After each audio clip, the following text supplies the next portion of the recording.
Assalamualaikum warahmatullahi wabarakatuh. Tonton Fahriza Nora Official. Subscribe, like, share, and comment. Assalamualaikum warahmatullahi wabarakatuh. Assalamualaikum warahmatullahi ta'ala wabarakatuh. Alhamdulillahi wa kafa, wassalatu wassalamu ala rasulillahil mustafa, wa ala alihi wa sahbihi wa man ittaqa. Amma ba'du, qala Allah ta'ala fil Qur'anil mubin. Bismillahirrahmanirrahim. Subhanalladzi asra bi'abdihi lailan minal masjidil haram ilal masjidil aqsa alladzi barakna hawlahu linuriyahu min ayatina innahu huwas samiul basir. Shadaqallahul azim wa sadaqan nabiyul karim. La haula wa la quwwata illa billahil aliyyil azim. Amma ba', yang kamu muliakan, rasa ta'zim wal ikram yang terutama sekali kepada Abi Imam Syih Masjid Jabal Nur Gampung Payapuntut yang kita cintai ini. Semoga Allah Subhanahu wa taala memberikan kesembuhan dan kesehatan kembali kepada ayahanda kita. Semoga dapat membimbing kita semua kembali seperti biasanya, amin. Kemudian rasa ta'zim wal ikram pada seluruh PKM dan jajarannya, kepada khadim KPS, khadim SMS, kemudian kepada seluruh guru-guru lentuan yang hadir pada subuh yang sangat mulia ini, dan tidak lupa kepada seluruh hadirin wal hadirat sidang pendengar jamaah subuh yang insyaallah dirahmati oleh Allah Subhanahu wa taala. Hadirin sidang pendengar yang insyaallah Allah muliakan. Sama-sama telah kita ketahui bersama bahawa salah satu daripada bulan-bulan yang ada dalam kalender Islam, yaitu kalender Hijriah, bulan yang mulia dan agung adalah bulan Rajab. Di samping bulan Rajab ini adalah salah satu bulan haram, juga bulan Rajab ini terdapat satu peristiwa yang sangat luar biasa, peristiwa yang maha dahsyat yang sangat agung, yaitu peristiwa yang kita sebut dengan Isra dan Mi'raj. Yang mana di dalam peristiwa ini akan menceritakan berbagai macam rahasia-rahasia yang mungkin bagi manusia-manusia yang mengedepankan akalnya tidak akan memercayai akan kisah tersebut. Maka jika kita berbicara tentang Isra dan Mi'raj Nabi, itu berarti kita berbicara tentang keimanan. Karena hanya keimananlah yang dapat mencerna dan menerima keabsahan di balik peristiwa Isra dan Mi'raj tersebut, bukan akal atau logika. Di saat Rasulullah sallallahu alaihi wasallam sampai ke Mekah dari setelah peristiwa Isra dan Mi'raj, Nabi menceritakan kepada para sahabat, kepada masyarakat Mekah saat itu. Tetapi banyak di kalangan para sahabat dan orang-orang Islam saat itu tidak memercayai Nabi. Mereka murtad, kembali kafir atas apa yang dikatakan oleh Nabi. Mereka mengatakan dan mengklaim Nabi adalah seorang penipu. Mereka menganggap Nabi telah gila. Mereka menghina Nabi dan sebagainya karena mereka tidak memercayai atas apa yang diceritakan oleh Rasulullah sallallahu alaihi wasallam. Namun di saat Abu Jahal dan orang-orang Mekah saat itu bertanya kepada Nabi, "Sif lana Baitul Muqaddis wa akhbirhum an airina." Ya Rasulullah, ya Muhammad, coba sebutkan sifat-sifat kepada kami tentang bagaimana itu Baitul Muqaddis. Dan ceritakan kepada kami tentang keadaan-keadaan yang ada di sekitar Baitul Muqaddis. Fa akhbarahum tafsilan. Rasulullah menceritakan semuanya dengan secara real, dengan secara terperinci. Tapi yang anehnya, mereka malah mengatakan la sihrum mubin. Apa yang dikatakan oleh Nabi ini adalah sungguh sihir yang sangat nyata. Mereka tidak memercayai, mereka menganggap apa yang dikatakan oleh Nabi irasional, tidak masuk akal. Maka oleh karena itu, sebelum lebih jauh kita menceritakan tentang peristiwa Isra dan Mi'raj ke depan ini, maka landasan yang paling utama adalah keimanan, bukan logika kita. Hadirin sedang pendengar yang insya-Allah Allah muliakan. Pada kesempatan yang sangat singkat ini, kami lebih ingin menyebutkan tentang rahasia-rahasia, hikmah-hikmah dan ilmu dari setiap perjalanan Nabi dalam Isra dan Mi'raj yang disebutkan di dalam Al-Quran dan hadis-hadis Rasulullah SAW dalam perspektif mufassirin, ulama-ulama tafsir. Hadirin sedang pendengar yang Allah Subhanahu wa taala muliakan. Di dalam Al-Quran terdapat satu surat yang khusus menceritakan tentang kisah Isra dan Mi'raj ini, yang dinamakan surat tersebut dengan surat Al-Isra. Walaupun ada nama lain daripada surat ini, surat Bani Israel, surat Mu'tadi, surat Subhan, karena kebiasaan Allah Subhanahu wa taala di dalam kitab-kitabnya menyebut setiap surat-suratnya tergantung kondisi yang terjadi di dalam surat tersebut ataupun mencakupi satu kalimah yang ada di dalam surat tersebut. Maka kita sebut saja surat ini kepada surat Al-Isra, yang mana sesuai dengan cerita di dalamnya tentang peristiwa Isra dan Mi'raj. Allah Subhanahu wa taala mengawali, membuka ayat ini dengan kata-kata subhanalladzi, yang mana subhan adalah isim masdar yang artinya adalah tanzih.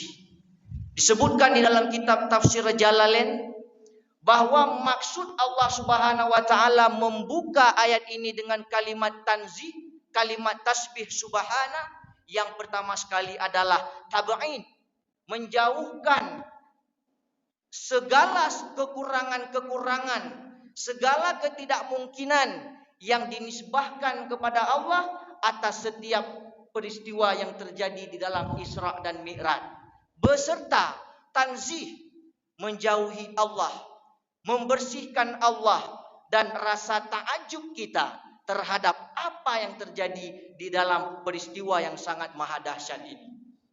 Maka dengan dibuka peristiwa ini dengan kalimat subhanalladzi, itu menunjukkan bahwasanya peristiwa di dalamnya sangat luar biasa, takjub, mukjizat yang diberikan oleh Allah kepada Nabi Muhammad SAW. Kemudian Allah Subhanahu wa taala menyebutkan dengan redaksi subhanalladzi bi'abdihi. Padahal sama-sama telah kita ketahui, seluruh mufassirin sepakat yang dimaksudkan dengan hamba di sini adalah Nabi Muhammad sallallahu alaihi wasallam, tetapi Allah taala tidak menyebutkan dengan kata-kata bi rasulihi, bin nabiyyi wa bi Muhammad, tetapi Allah taala hanya menyebutkan dengan redaksi bi abdihi. Apa hikmah di balik redaksi tersebut?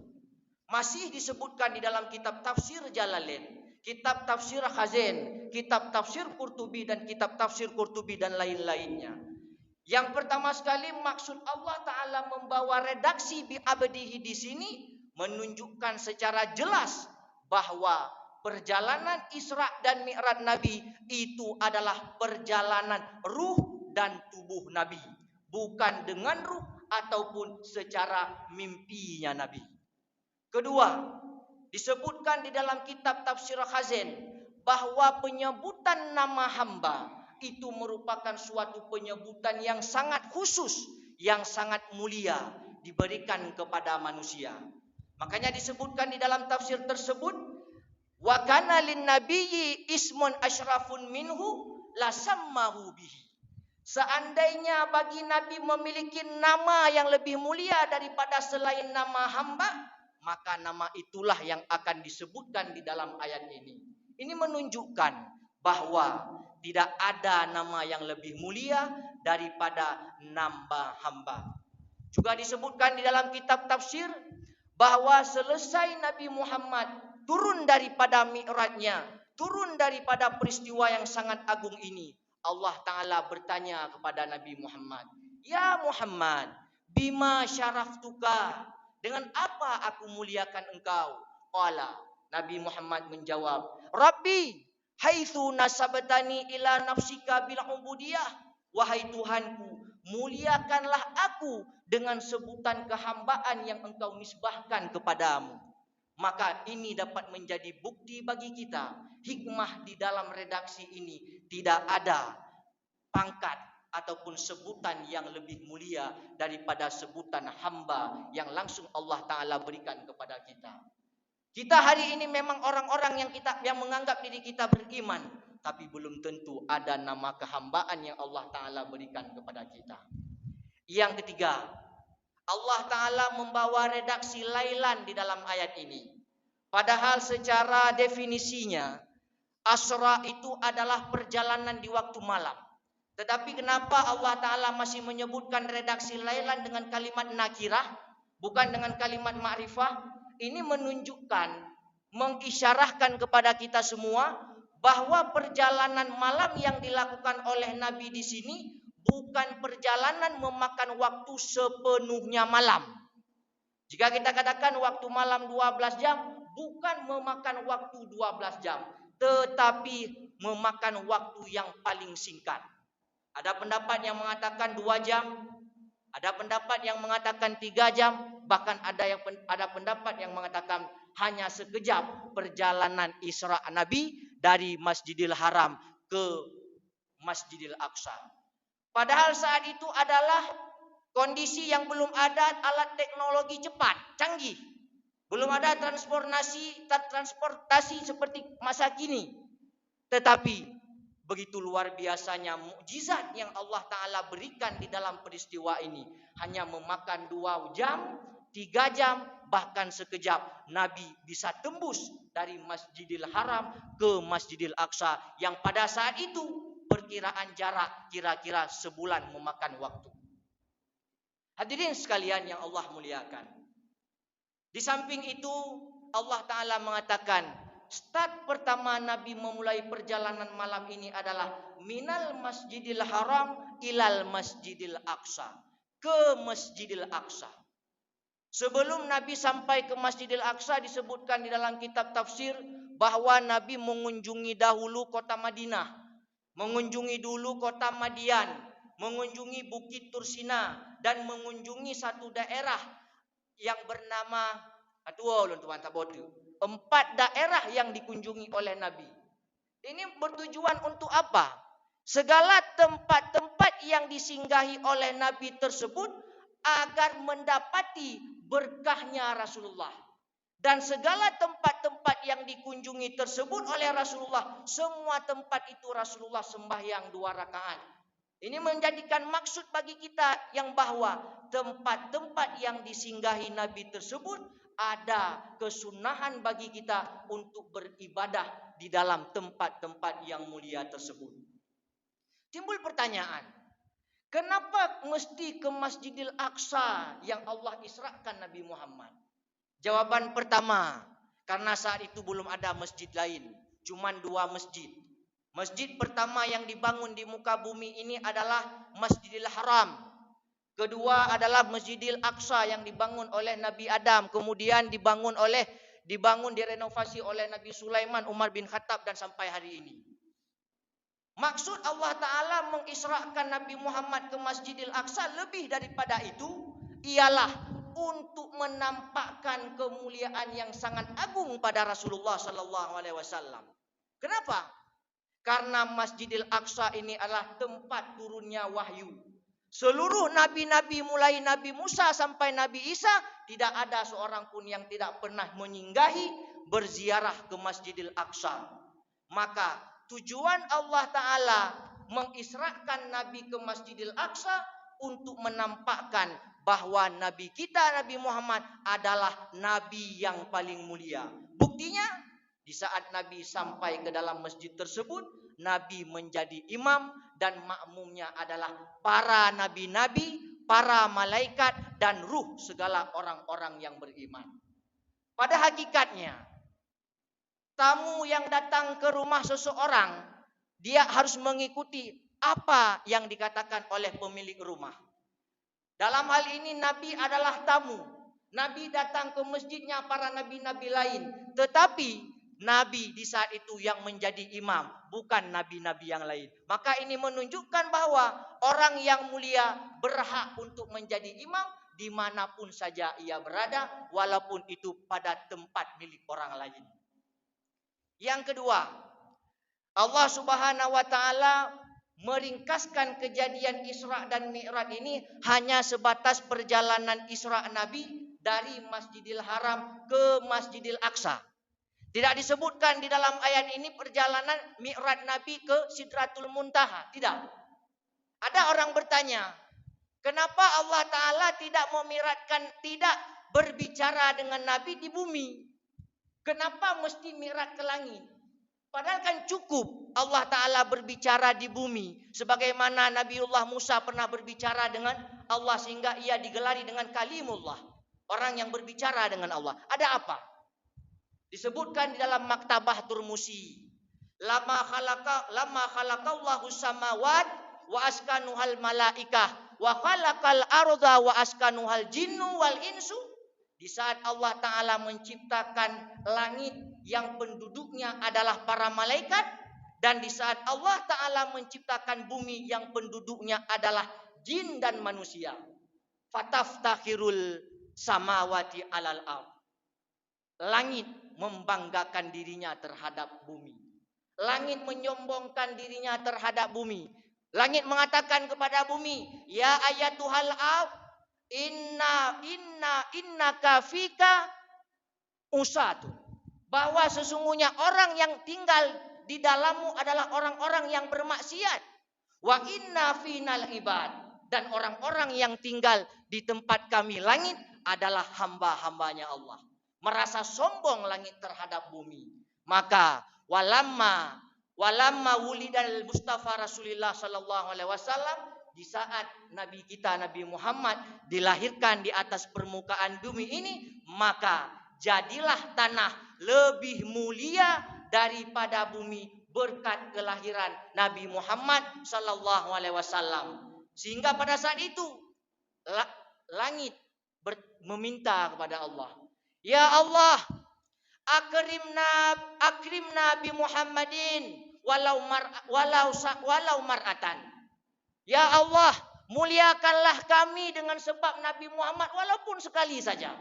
Maka karena itulah Allah Ta'ala memi'rajkan Nabi ke langit untuk memenuhi apa yang diminta oleh langit, agar langit pun mendapat kemuliaan dengan berkat Nabi kita Muhammad sallallahu alaihi wasallam. Subhanallah. Inilah yang sangat luar biasa dari Nabi kita Muhammad sallallahu alaihi wasallam.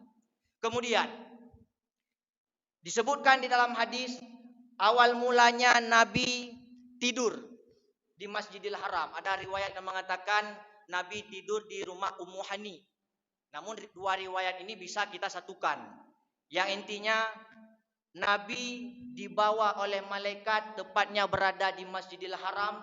Di saat itu Nabi dioperasi. Dibelah dadanya, diambil satu organ tubuh yaitu hati. Dibersihkan oleh malaikat dengan air zam-zam sebanyak 3 kali. Lalu dipenuhi hati Nabi tersebut dengan keimanan, dengan hikmah dan keilmuan. Lalu ditutup kembalilah hati Nabi tersebut seperti biasanya. Ini menunjukkan apa kepada kita? Dari seluruh anggota tubuh kita, anggota tubuh yang paling penting, yang paling mulia adalah hati. Jika hati manusia telah kotor, jika hati manusia telah dinodai oleh kotoran-kotoran, maka sangat sulit bagi manusia tersebut untuk mendapatkan kebaikan, untuk menerima kebaikan. Ini maksud daripada kenapa hanya hati Nabi yang dibersihkan di saat para malaikat mengoperasi Nabi. Setelah selesai operasi tersebut, Nabi Muhammad mengatakan, utitu bil burak wa dabbah. Didatangkan akan aku satu kendaraan yang bernama burak. Burak ini adalah dabbah, binatang faukal himar, binatang yang ukurannya di atas keledai, wadunal bagli, di bawah keledai. Dia kenapa dinamakan dengan burak?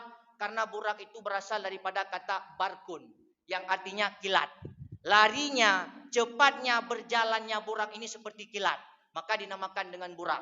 Dalam etimologi yang lain disebutkan burak ini berasal karena arti dari karena sifat daripada burak tersebut, dia memiliki warna putih yang sangat cerah, warna putih yang sangat mengkilat, makanya dinamakan dengan burak. Singkat cerita, Nabi pun menaiki burak tersebut dengan sebelah kanan malaikat Jibril dan dengan sebelah kiri malaikat Mikail. Sampailah ke Masjidil Aqsa. Sebelum memasuki Masjidil Aqsa, Nabi mengikat burak tersebut pada tempat yang bernama Halqah. Halqah ini adalah tempat yang mana para nabi-nabi yang menziarahi Masjidil Aqsa, semua mereka mengikat kendaraannya di Halqah tersebut. Disebutkan di dalam kitab tafsir, apa ilmu yang ingin diajarkan kepada kita dari apa yang dilakukan oleh Nabi mengikat kendaraan burak pada suatu tempat. Disebutkan dalam kitab tafsir, ini memberikan ilmu kepada kita bahwa setiap urusan yang kita lakukan, setiap perkara yang kita lakukan harus ada ihtiyat, harus ada kehati-hatian, dan tidak menafikan di saat kita berpegang kepada sebab, kita itu tidak bertawakal kepada Allah, tidak. Buktinya Nabi melakukan, dan ilmu yang ingin diberikan di sini mesti bagi kita. Apa saja yang kita lakukan harus ada kehati-hatian. Padahal Nabi menyahana guna ikat burak tersebut sah-sah saja. Pasti Allah Ta'ala hanggepuplung burak tersebut. Tetapi Nabi masih melakukannya. Itulah ilmu yang diajarkan kepada kita. Harus ada kehati-hatian bagi kita dalam setiap urusan yang kita lakukan. Masuklah Nabi ke dalam Masjidil Aqsa. Nabi sembahyang 2 rakaat.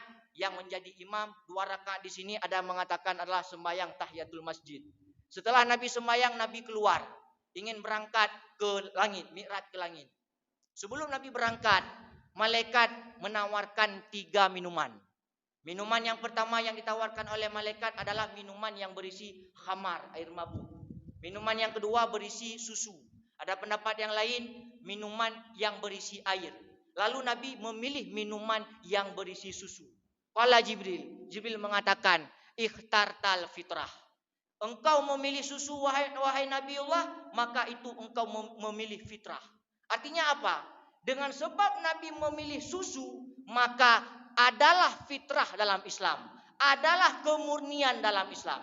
Seandainya Nabi memilih air yang berisi khamar, disebutkan di dalam kitab tafsir, maka ghawati ummatukum, umat Nabi Muhammad akan tersesat. Hanya sedikit daripada umat Nabi Muhammad yang mengikuti Nabi Muhammad seandainya Nabi Muhammad memilih khamar. Dan juga seandainya apabila Nabi Muhammad memilih air putih, maka disebutkan di situ, sungguh Allah Ta'ala akan menenggelamkan umat Nabi Muhammad. Maka inilah hikmah, rahasia kenapa Nabi memilih susu. Kemudian berangkatlah Nabi ke langit yang pertama. Begitu sampai ke langit yang pertama, sebelum masuk dalam pintu langit, Nabi melihat satu rahasia, satu kejadian aneh. Di saat Nabi dalam perjalanan, ada 3 orang yang memanggil Nabi. Orang yang sebelah kanan memanggil Nabi, "Birsilika ya Rasulullah." Lalu Nabi dipanggil oleh orang yang ada di sebelah kirinya. Dan lalu Nabi dihampiri oleh orang yang ada di depannya dan juga dipanggil Nabi. Ketiga orang yang memanggil ini, tidak ada satu orang pun yang Nabi berhenti untuk mendengar apa yang ia katakan. Begitu sampai ke langit pertama, malaikat Jibril bertanya, "Ya Rasulullah, tahukah kamu siapa 3 orang yang memanggilmu tadi?" "Tidak." Jibril menjawab, "Orang pertama yang memanggilmu yang berada di sebelah kanan, itulah orang-orang Nasrani. Seandainya kamu berhenti atas panggilan tersebut, maka umatmu akan menjadi Nasrani. Seandainya kamu berhenti atas panggilan orang yang sebelah berada di kananmu, maka umatmu akan menjadi Yahudi. Dan seandainya kamu berhenti atas panggilan orang yang berada di depanmu, seorang wanita yang memakai perhiasan dunia, maka kamu telah memilih dunia ketimbang akhirat." Ini rahasia kenapa Nabi tidak berhenti dari 3 panggilan tersebut. Singkat cerita, masuklah Nabi ke dalam langit pertama. Fastaftahal Jibril. Jibril meminta izin untuk dibukakan pintu langit. Lalu dibukalah pintu langit. Para malaikat penjaga pintu langit pertama bertanya, "Man anta, siapa engkau?" Dijawab Jibril. Wa man ma'aka, siapa yang ada bersamamu? Muhammad. Wa qad ursila ilaihi, apakah ia telah diutuskan untuk naik ke bumi?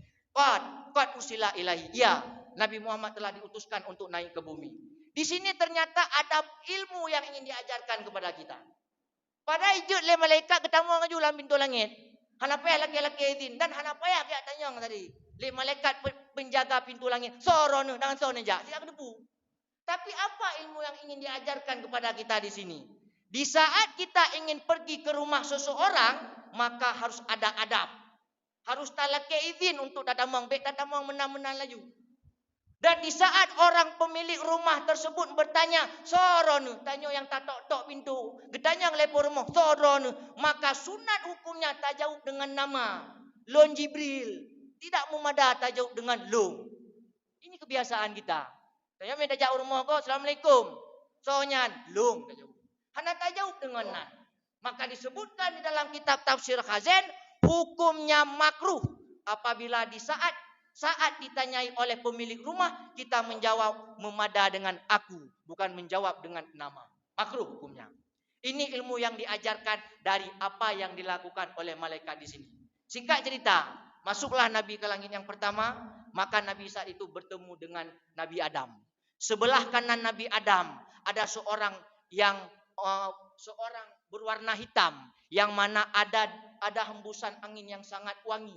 Sebelah kiri Nabi Adam ada seorang laki-laki yang ada hembusan yang sangat bau. Di saat orang tersebut melihat ke pintu tersebut, dia menangis. Dahaka, dia menangis dan gundah. Di saat orang yang sebelah kiri melihat pintu tersebut, di saat orang yang sebelah kanan melihat pintu sebelah kanan itu, dia merasa ketawa, gembira. Tapi sebaliknya, urang yang belahwi Nabi Adam di saat kekalan pintunya geklik, merasa gundah. Ditanya oleh Nabi Muhammad, wahai malaikat Jibril, siapa dan apa pintu yang ada sebelah kanan dan sebelah kiri Nabi Adam? Dijawab oleh malaikat Jibril, orang yang berada di sebelah kanan Nabi Adam adalah umat Nabi Muhammad, cucunya Adam, dan begitu juga orang yang ada sebelah kiri. Pintu sebelah kanan itu adalah pintu surga. Di saat orang tersebut melihat pintu tersebut, ia ingin masuk, ia merasa senang, bahagia, istabsyara. Begitu sebaliknya orang yang berada di sebelah kiri, begitu dia melihat pintu itu, dia menangis, takut karena melihat neraka di dalamnya. Maka di dalam neraka dan surga yang dilihat oleh Nabi, disinilah banyak terdapat rahasia-rahasia tentang bagaimana ciri-ciri orang di dalam neraka, bagaimana siksa-siksa yang diberikan terhadap ahli-ahli neraka. Namun kita tidak membahas jauh kepada ranah tersebut. Kemudian singkat cerita, ge'eklom malaikat Jibril beserta Nabi Muhammad pada langit kedua bertemulah dengan Nabi Yahya dan Nabi Isa. Ge'eklom bak langit yang ketiga merumpuklah dengan Nabi Yusuf. Di saat bertemu dengan Nabi Yusuf memberikan syatrul hasan, memberikan sebagian kegantengan Nabi Yusuf kepada Nabi Muhammad. Tapi disebutkan dalam kitab tafsir, sebagian kegantengan yang diberikan oleh Nabi Yusuf ini adalah apa yang dimiliki oleh Nabi Yusuf. Karena ganteng dan orangnya mandumnya adalah bagian atas gebi bak Nabi Yusuf. Sedangkan kegantengan yang ada pada Nabi Muhammad itu tidak ada seorang pun yang diberikan oleh Nabi. Maka menyetanda-tandang so lebih ganteng Nabi Muhammad dengan Nabi Yusuf. Jelas sangat gantenglah Nabi Muhammad kita.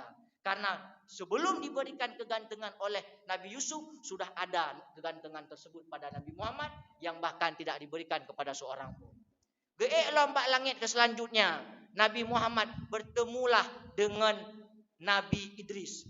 Nabi Idris adalah orang pertama pencetus tailor. Orang pertama yang menjahit baju.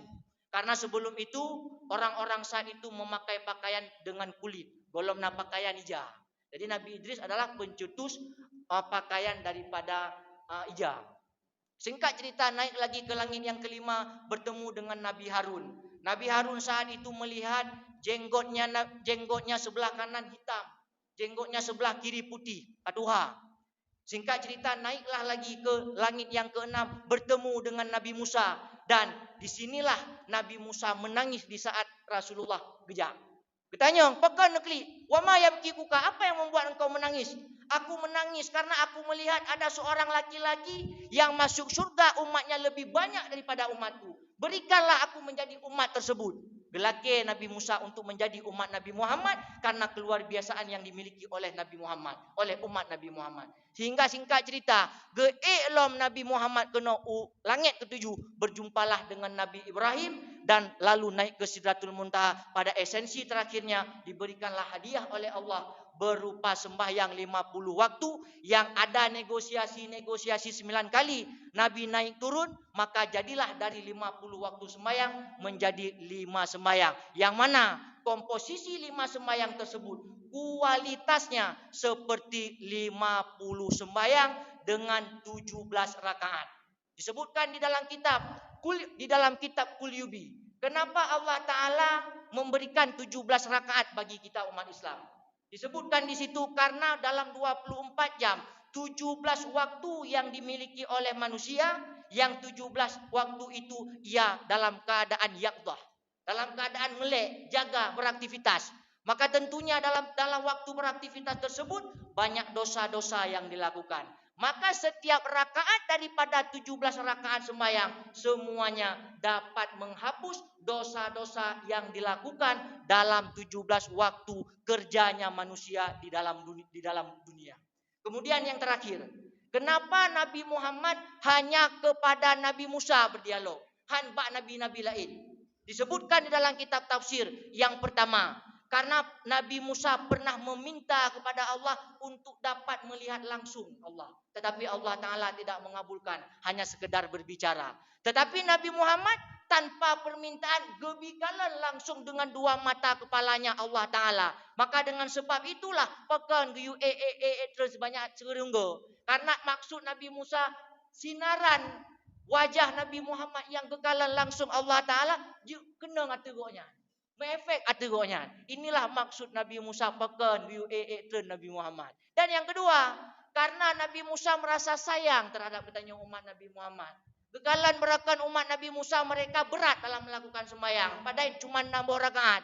2 rakaat waktu bengah, 2 rakaat waktu siang dan 2 rakaat waktu sore. Tapi mereka sulit dan berat melakukannya. Maka karena itu, karena atas rasa sayang kepada umat Nabi Muhammad, maka biu'iklom kembali Nabi Muhammad untuk meminta diskon atas perintah Allah Subhanahu wa taala tersebut. Singkat cerita, trenlah kembali Nabi Muhammad ke Masjidil Aqsa dan kembali ke Masjidil Haram sedikit lagi sebelum waktu subuh. Maka saat itulah Nabi Muhammad menceritakan segala peristiwa Isra dan Mi'raj Nabi kepada para sahabat-sahabat. Hidro sagai sahabat yang saat itu mempercayai Nabi, yaitu Abu Bakar As-Siddiq. Kenapa Abu Bakar dijuluki As-Siddiq? Karena pada kejadian itulah hanya beliau dari sekian manusia yang membenarkan atas peristiwa yang diceritakan oleh Nabi yang saat itu menurut manusia saat itu tidaklah mungkin, mustahil dan sangat irasional. Maka demikianlah yang dapat kami sampaikan karena mengingat waktu yang sangat begitu singkat, lebih dan kurang ulun tuan laki maaf part-part yang kurang. Mohon maklum. Hadanallahu wa iyyakum ajma'in. Wallahu a'lam bishawab. Assalamualaikum warahmatullahi taala wabarakatuh.